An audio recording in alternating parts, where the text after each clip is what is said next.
Okay, screen 3, about fourth. Um,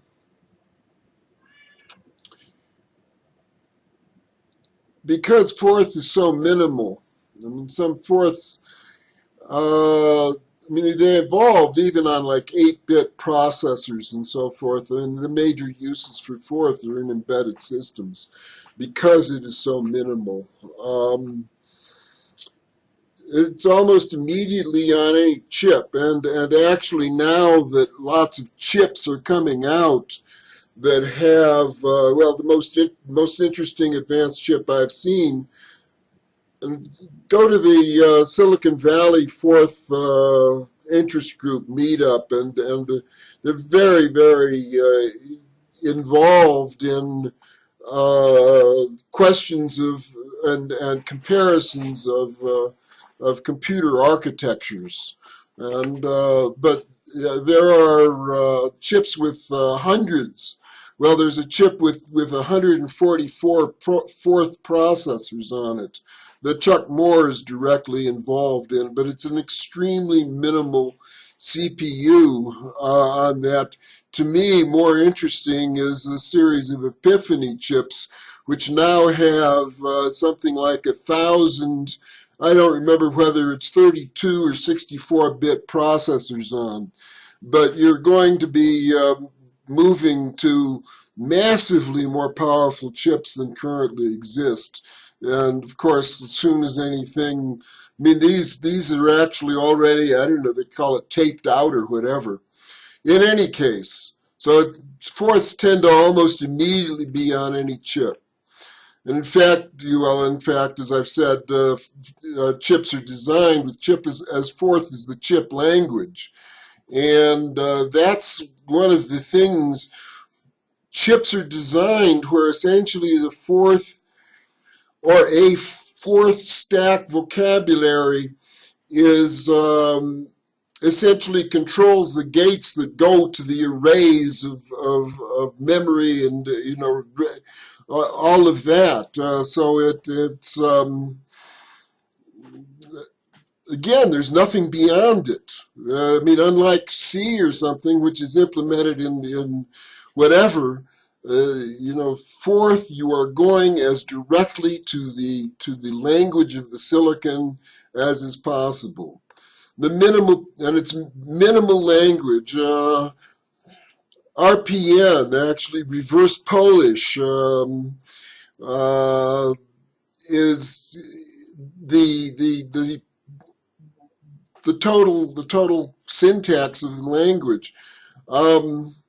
Minimal parsing. White space is the prime delimiter.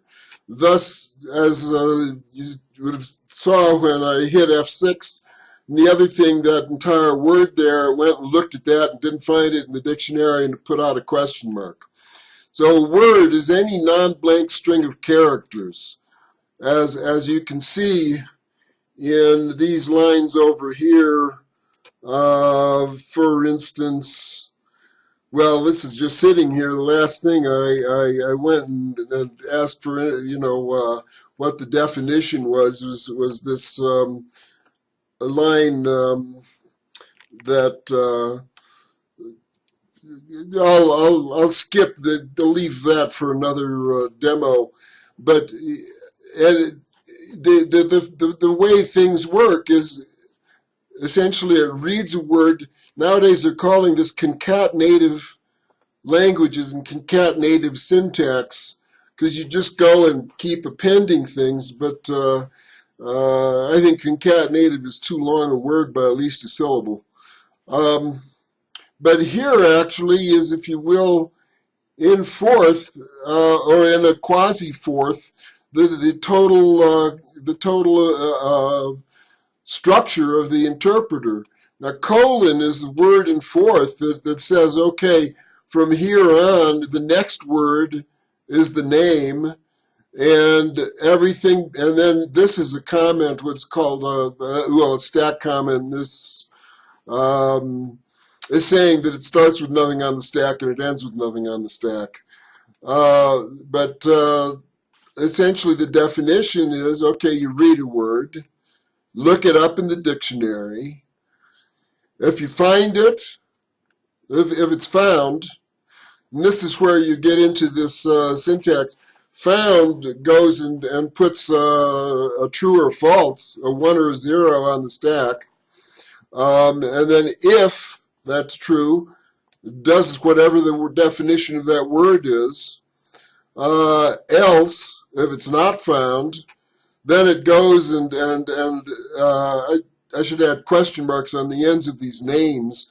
Is it a number? And put true or false on the stack. If, then interpret the thing as a number and put that number on the stack. Else, error, which is essentially the question mark that was up there earlier.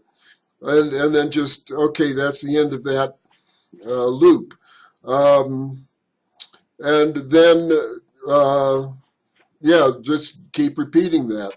And then semicolon here is says, okay, that's the end of that definition, and so that ends up that word, the word interpreter, is now in the dictionary.